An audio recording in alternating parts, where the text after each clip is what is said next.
So here we are, giving it a bit of a second coat, but you can't tell where you've done and where you haven't done. So what you have to do is you have to make imaginary areas, use the landmarks, as we might say. So I've sort of imagined a line down here and use this, whatever it is, mark in the brickwork to come down to this line. So my first square, come on down again. My first square, I'm going to imagine from there to there and do a line, just go over it once or twice. Make sure you covered it. So then I'll come down now, the imaginary line from under the light, and I'll do this bit, maybe use this as a landmark and do that once or twice, and so on and so forth, because look, you can't see where you've been and where you haven't been. So you have to sort of make use of what's going on, even if it's a little blemish or a little something on the surface that you can pick up on and say, right, up to that point I'm going to make a square, up to that point I'm going to make a square, and then hopefully we'll give it another coat, and we'll get rid of you can see, can't you? You can see the dark patches in the thing. So I'm going to try and explain to you how we made this lintel. This is a homemade lintel above this doorway here, look. Obviously we did the brickwork, we knew where the wall was going, we had the brickwork there up to that level, possibly up that way. I remember we had some bits of steel, if I remember correctly, some of them shelving bars are going across there, and the way we remember, this was on wood, but we changed that to steel. This is steel now, this steel frame, because we did put a wood frame in and the wood frame was bending. But anyway, getting back to this here, we put scaffolding tubes up here and connected them up above, and then we had ends of scaffolding tubes sitting up against the wall, and then we sat a scaffolding board. You can just see the edge of where one was and where the other one was, and we didn't do a very good job there, did we? And we made our own boarding with the scaffolding. Let's go on the inside and have a look. See if we can see better. So here we are, look, there's the brickwork. So here's the brickwork which brought us along the top here. You can see, look, where the shuttering wasn't quite flush to the brickwork, so we created a bit of a gap, or maybe when the weight of it came on it spread it a little bit. So we knew where we wanted to be. You know, we knew our level there, didn't we? Which was the level of that top wall, and we knew the level here. So what we did, we just put the shape of the shuttering we wanted into the in on the scaffolding, and then we did it a bucket at a time. We were going up ladders and tipping I'm sure I've put steel in there too. I put rods of steel and tied them all together. So that is because we knew we wanted that slope on the wall. Can you see the slope on the wall? Well, we knew what slope we wanted the roof to do, didn't we? So we got this wall. Obviously this wall has to be higher than that wall, and then you have to put a slope on it, don't you? So I wanted to do that all in one big lintel, one big pour, as you might say. Yeah, so you can see now, can you see, look, what we did? We shuttered it up, i.e.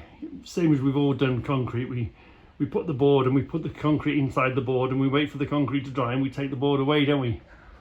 Well, that's shuttering for you. And then we knew where our level was, so we knew what we had to fall for the water to go down. yeah, so that is a homemade lintel. Yeah, you'll find all sorts of bits of steel and stuff. A home, I should call that a home casted. We cast it, didn't we? So we made a mix and then we went up with our bucket of stuff and put our bucket of stuff in there. But the reason I was sort of telling you this story, let's go back to the other side of this door. It looked, before we painted it, it looked pretty naff. It looked really rough, you know. Even if you'd painted that in this colour, it looked, you know, it looks terrible, doesn't it? It's doing the job, but it don't look very nice. And we didn't really want to plaster it. And then Debbie came up with the idea of painting it black. That bit of rough casted concrete. And okay, it's due for another do now. We're gonna, obviously we're painting the place now. But it sort of hid it, painting that bit of lintel black. Didn't half make it blend in, make it disappear. And you don't really notice it, you know. I notice it. I notice how rough the edge is. You know, how the board wasn't quite tight on here, so it squished out a bit, didn't it? But it did the trick. It did the trick. So that's a Reggie homemade lintel. So here we are, live and at the scene, painting over the sealant. Well, it's on there, sticking on there, great. Just make sure, get it inside all the little dents and dimples and whatever. Make sure it's, you know, so the water can't get in and go under it. And give it a good old going over. Yeah, obviously it'll need a few coats, but that looks way better than that, doesn't it? So we've got where we want to be. We've given that a second coat, looking better. We've got some colour on this on the end, but it's just beginning to spit with rain, and we've come to the end of the paint tub. We have got another paint tub, so anyway, I've thought of a new, I've got a little bit of paint left in the bottom of the tub, so, and I have got a new one ready to put on, but it's just beginning to spit with rain and that paint isn't dry yet. I've only literally just put it on, so that'll be interesting to see what happens there. It said it's got to be an hour and a half before it's ready for any rain, so I can feel a disaster coming on. A disaster. But anyway, I'm thinking of painting somewhere else. Hang on, and I'll show you. Hang on. Well, do you remember? I made a brick wall, didn't I? Debbie wasn't here one day, and I decided to make a big wall, but I must have bumped it halfway along because it sort of goes in. That's an unplanned sort of bend. Must have bumped it when it was wet and ended up like that. So anyway, it was like that for a bit, and I had loads of abuse about it. Yes. So then we had a mix off, didn't we? We were mixing to do the floor, and we had some mix left. So I plastered that wall with it, didn't I? Yeah. So now we've got a small amount of paint left. I think we'll add a bit of colour into the greenhouse. I think. Let's see what it looks like. Well, bit of colour soon brightens that wall up, doesn't it, eh? I've got a very small amount left. I can see another wall. So there's the end of that part, and we've had a bit of paint. It hasn't been wasted. There's no point leaving it in there, going to waste. So anyway, we've painted this, we will. We've got one more pot left, haven't we? Didn't we buy 3 for the house? That's pot number 2 being used up. Anyway, I thought I would give you a little Vinnie the Vine. A Vinnie the Vine. Remember we made this area, didn't we? We had sort of a sticking in bit here. So I had the bricks. I made the mortar. I decided to make a little growing area here. We haven't had much success things have grown, but they haven't grown blossomed, you know. So is that because there's too much steel in it? Because I put the only reason the scaffolding is here is I needed a place to store it, and it came in handy in the end for Vinny the Vine. So so I don't know what's going on there. Oh, he's going to chuck it down. Oh, the paint the paint. And remember, we had Vinny the Vine, we had this sort of corner we didn't know what to do with, so we decided again to put a little growing area in, which used that corner rather than end up being a rubbish corner or whatever. And we put Vinny the Vine in, and it was pretty good. It did start to try and escape up the edge, but we kept it away from there. You've just got to keep an eye on it now and again, and just sort of give it a helping hand, point it in the right direction now and again. Hold on, let's put that up there. Now and again you've got to keep an eye on her, make sure she's going the right way.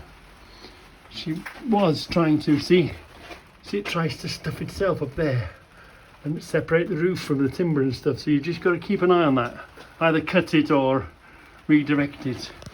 And a friend of ours, didn't he, James Pickup gave us a disused end of life parrot cage, so I thought I would put the carrot cage into the roof, sitting on top of the scaffolding, to give it somewhere to grow.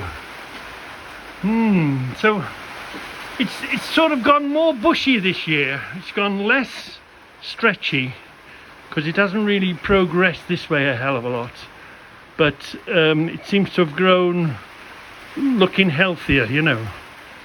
So so we're still persevering, and we keep feeding it and putting stuff in there.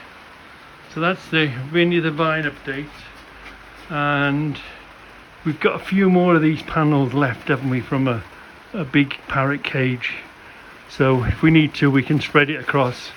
We've still got plenty of room for it to grow this way, all in the roof. And look, it's tipping down with rain now. Oh, is all that paint going to fall off the wall? Oh dear, Reggie. Reggie, you idiot, you should have cracked on this morning and got it done. Except I get distracted by cups of teas and crumpets and having a chat with this one, having a chat with that one, and I get nothing done. Anyway, that looks quite good now, doesn't it? And that hides my brickwork, the paintwork. It's that ugly, it's pretty, yeah. Reggie, the new bike, I just took the side panniers off. We're just going to go out for a little ride, and that's it. The new baby, the new bride. Can't see we're taking this down the oil, other than the bloody shopping oil, but that's it.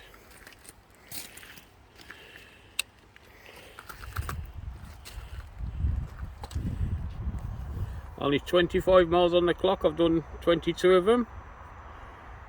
So there.